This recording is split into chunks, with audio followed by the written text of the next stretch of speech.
Hi, I am Jayakumar from Tenet. In the previous video, I have shown how to create the characters and numbers on 16 x 16 LED matrix. In this video, I am going to show how to make use of the same 16 x 16 LED matrix to display the animations and graphics. Let's see how it's working.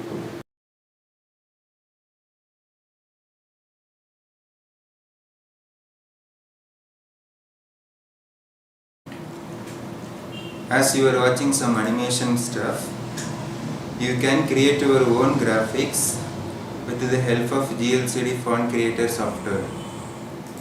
It will generate a font file. We need to make use of the data in the font file to the program, and the program need to be uploaded.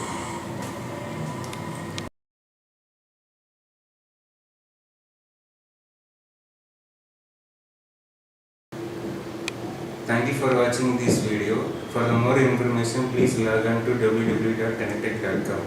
Thank you.